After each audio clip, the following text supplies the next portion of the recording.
자, 얼마 전에 문재인 대통령이 최저임금 긍정적 효과가 90%라고 이야기를 했습니다.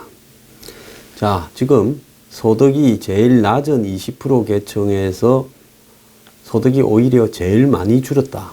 그리고 소득이 제일 높은 20% 계층에서 소득이 엄청 늘었다. 그래서 최저임금으로 양극화가 심화된다니까 그런 통계청의 통계 자료를 부인하기 위해서 대통령이 긍정적 효과 90%라고 이야기를 했습니다. 그래서 언론들이 국정 최고 책임자 입에서 이런 근거가 없는 이야기가 어떻게 나왔느냐. 그렇다면 그 긍정적 효과가 90%면 그 정책을 더 강하게 추진해야 될 건데, 그러면 지금 최저임금 부작용이 심하다는 한간의 우려와는 달리 최저임금이 문제가 없다고 더 강하게 추진하면 결국은 없는 사람들이 더 어렵게 될 거기 때문에 긍정적 효과 90%의 수치에 근거를 대라고 이야기를 했는데, 비공개로 되어 있어서 답변할 수 없는 통계 자료라고 이야기를 하고, 자, 그러면서 기자들이 계속 물으니까 1분기 통계청 가계 동향 자료를 더 깊이 더 구체적으로 들려보니까 그렇더라 하면서 비공개 이유는 말할 수 없다라고 이야기를 하다가 공개를 했습니다. 자, 공개한 내용 좀 이따가 이야기를 하고요. 지금 문 정권에서 현재의 한국 경제와 세계 경제의 상황이 얼마나 심각한가에 대한 기본적인 시각이 완전히 결여되어 있다라는 부분을 제가 지적하지 않을 수 없어요. 자, 세계 경제가 호황이다라고 이야기를 하는 부분은요, 그건 일시적으로 몇 가지 부분만 보고 하는 겁니다. 전체로 지금 전 세계의 경제가 엄청난 퍼펙트 스톰 같은 위기가 올 가능성이 있다라는 말들이 곳곳에서 나오고 있습니다. 현재 몇 가지 수치만 보면 미국의 감세 정책으로 실업률이 떨어졌고 이렇게 소비 지출도 상승을 해서 호황이다라고 이렇게 이야기를 하지만은, 자, 이 부분의 이면에요, 지금 정말로 이렇게 우려되는 문제들이 감추어지고 있다라는 말이 많습니다. 2008년에 미국에서 시작된 금융위기 이후에요, 2009년에 이제 굉장히 어려워졌죠. 2008년부터 시작이 되었어요. 그래서 이때 이후에 세계가 얼마나 많은 돈을 풀어가지고 빚으로 그 위기를 벗어나기 위해서 비정상적인 행동을 했는가 하는 부분에 대해서 우리는 간과하고 있어요. 자, 경제 위기를 극복하기 위해 각국 정부가 돈을 완전히 그냥 풀으면서 미국을 중심으로 거의 선진국 은행들이 금리를 제로에 가깝게 유지를 했고, 이 비정상적인 양적 완화라는 돈풀기 속에서 천문학적으로 풀었죠. 그러면서 소비와 투자나 이런 것이 정부 지출과 더불어서 이렇게 회복이 좀 되는 상황이 벌어졌는데, 이 과정에서 빚들이 늘어나서 정부가 부실해졌습니다. 2008년 선진국의 정부 부채가요, GDP의 76%였는데 2017년 3분기에 정부 부채가 109%로 늘었고 신흥국 부채는 31에서 49%로 늘었다는 겁니다. 브라질의 경우에는 62에서 82까지 올랐고요. 남아공 같은 경우에도 28에서 55로 급격하게 정부의 부채가 GDP에 비해서 늘어났어요. 그런데 여기 기업 부채가 가장 크게 증가한 나라는 중국인데, 중국의 2008년 기업 부채가 GDP에 차지하는 비중이 96%였는데 지난해 3분기에는 163%로 급증을 했습니다. 자, 2009년에 미국 등 선진국이 마이너스 성장을 할 때 중국은 9.2%가 성장했는데요. 중국이 경제가 성장한 것은 차입에 의한 기업 투자 증가 때문이라는 겁니다. 고정 이 투자가 GDP에서 차지하는 비중이 46%였는데 세계 평균이 22%입니다. 그러니까 중국의 정부가 한마디로 빚을 내 가지고 기업들로 하여금 투자하도록 만들었다는 거예요. 중국에는 공기업, 사기업이 별로 구분도 안 되지 않습니까? 그래서 이제 와서 이것이 눈에 띄게 이렇게 늘어나서 이제 문제가 생기고 있는 겁니다. 중국의 부채는, 이 정부 부채는 2001년에 1조 7천억에서 2016년에 25조 5천억 달러로 15년 만에 15배가 늘었습니다. 같은 기간에 미국은 2.3배, 일본이 1.3배 늘어난 것과 비교해 7배에서 10배 이상 이렇게 빨리 늘어났고요. 전 세계 부채 중에 중국이 차지하는 비율이 2.7%에서 15.5%로 늘어났어요. 지난 10년간 민간 부분의 부채 증가분의 75%가 중국에서 늘어났습니다. 그래서 이 중국이 시한폭탄이라는 거예요. 그리고 그동안에 싸게 깔렸던 돈들이 신흥시장으로 갔다가 이제는 이 자금이 미국이나 이런 선진국으로 되돌아가는 과정에서 신흥국의 지금 외환위기가 곳곳에서 생기고 있지요.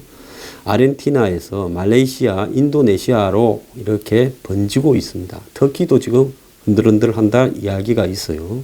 그리고 더 나아가서 지금 중국이 이런 이 부채 문제가 물밑에 깔려 있다 보니까 집값이 이제 하락하기 시작을 했습니다.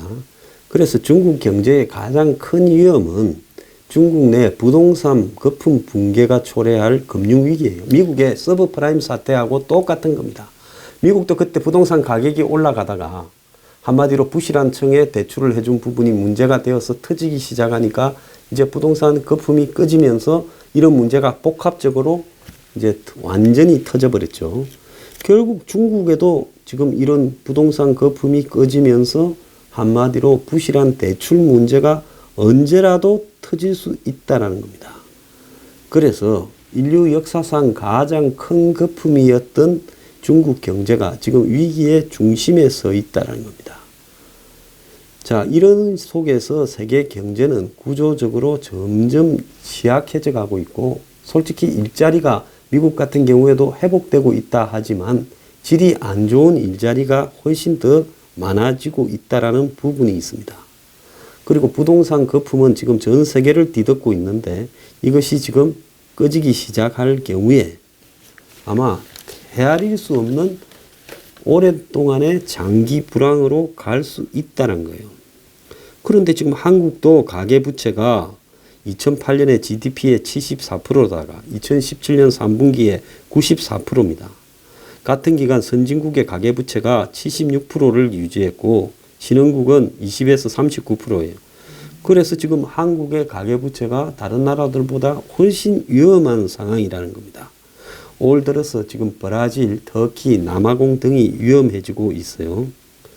자, 그래서 더 큰 위기가 미국에서 올 거다, 중국에서 올 거다 이야기가 되고 있습니다. 미국은 경제가 회복되는데 왜 그러냐? 그 이면을 뒤다 보면 이 위기가 보인다는 거예요. 그래서 미 연준이 2015년 12월부터 올해 3월까지 6차례 금리 인상을 했고 올해 6월부터 12월까지도 두세 차례 더 올린다는 것은 그것은 뭔가 하면 미국 경제도 지금 거품 속에 있는데 그 거품이 이제는 해소가 돼야 되고 그 속에서 앞으로 어떻게 다시 경기가 침체되는가 하는 부분이 예측이 불허하다는 거예요. 그런데 중국의 폭탄들은 거의 다 지금 수명이 와서 터질 것이 이제 임박했다는 겁니다. 중국에는 지금 채권, 주식, 부동산으로 이제 거품이 다 있는데 이것이 지금 꺼져가고 있는 상황에서 순탄하게 꺼져가지 못할 거고 더 이상 쓸 수 있는 재정정책이나 통화정책이 없다라는 거죠. 그래서 중국 정부가 이 문제를 아주 제대로 수습을 못할 거라는 이야기도 한간에 파다합니다.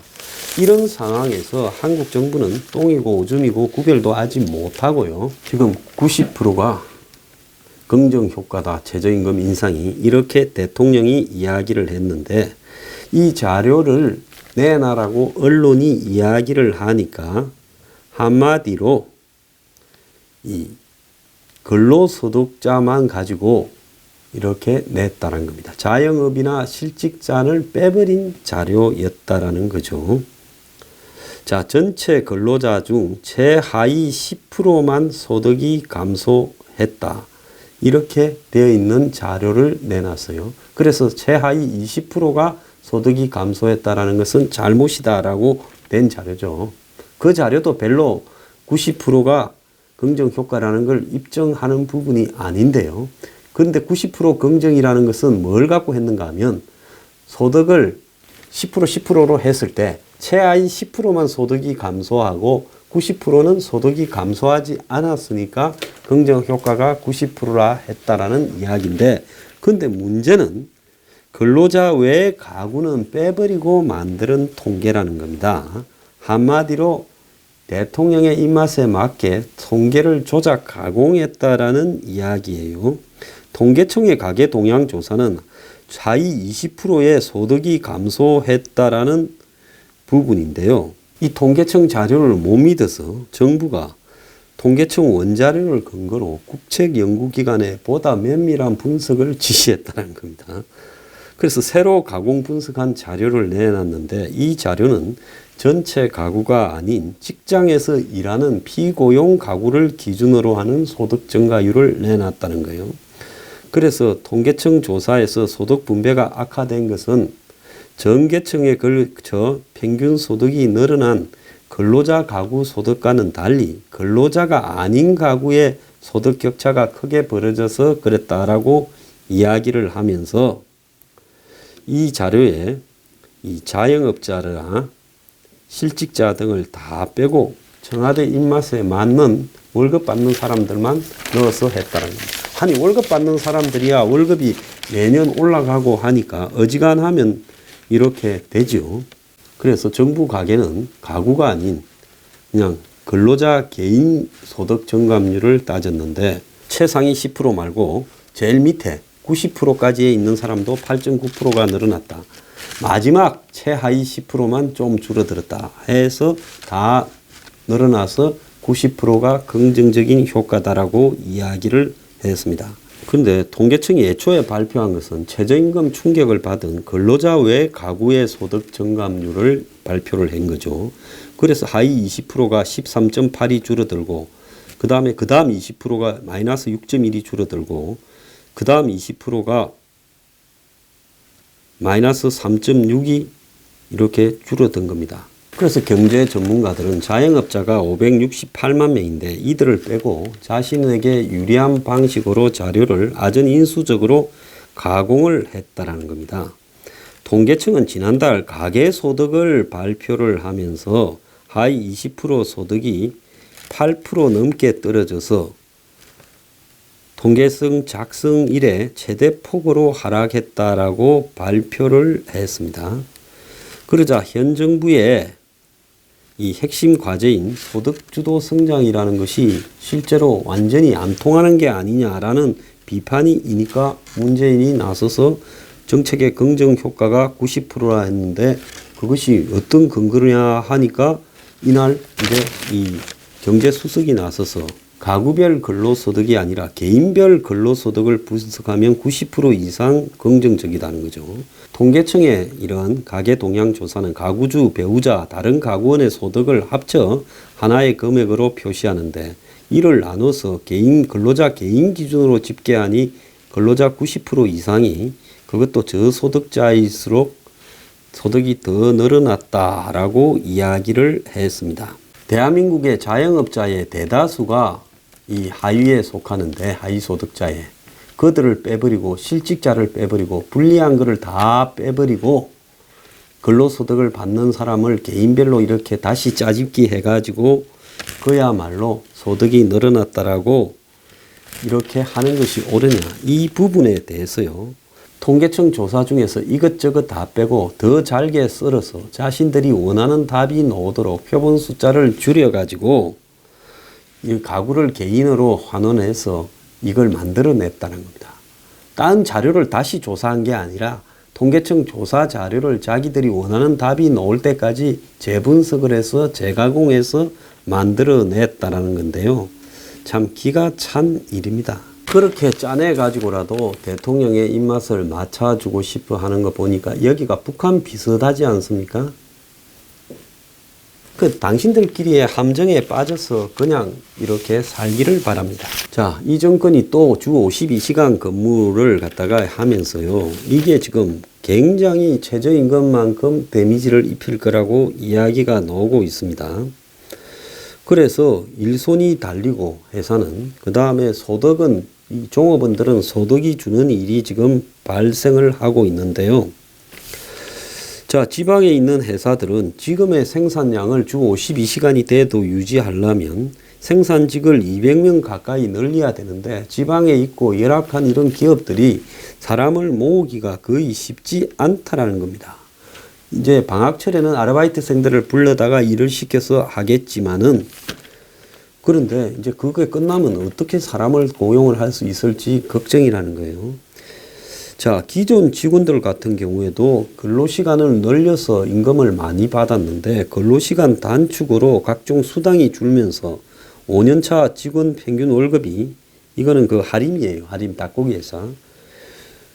320만 원에서 280만 원으로 40만 원이나 월급이 줄게 된다는 겁니다.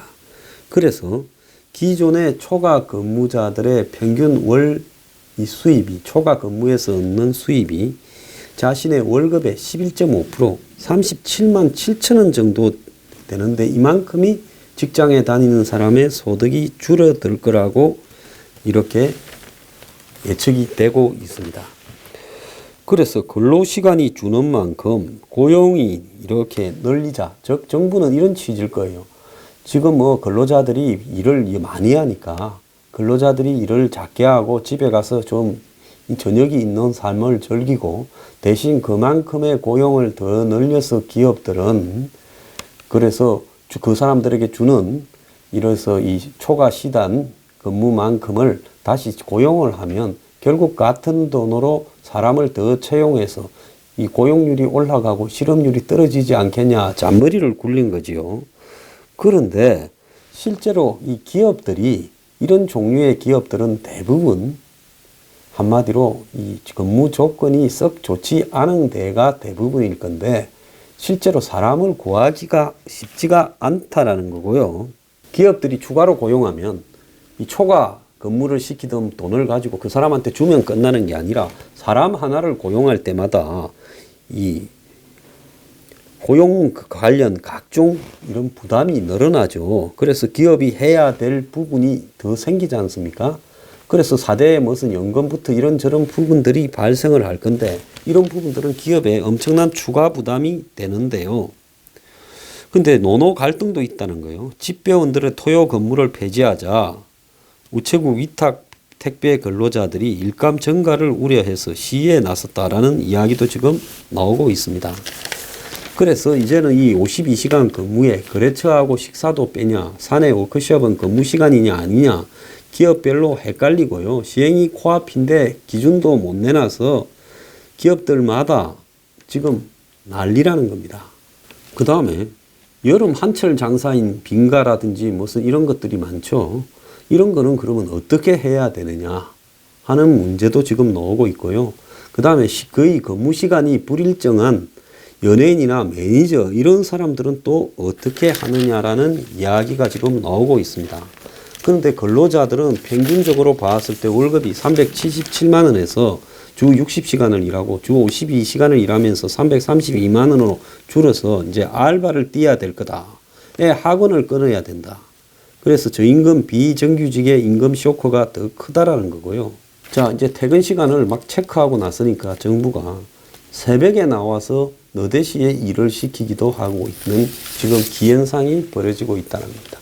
자, 이거 주 52시간 근무도요. 책상에 앉아서 자, 52시간만 시키면 8시간씩 평균 더 하니까 그게 이제 몇 명만, 한 3명만, 4명만 모아도 사람 1명 고용하겠다. 이제 이런 식으로 계산을 해가지고 이 제도를 시행하다가 이제 큰 위기에 놓였습니다. 이것도 간단하게 해결 방법이 있죠. 통계 조작하면 되죠.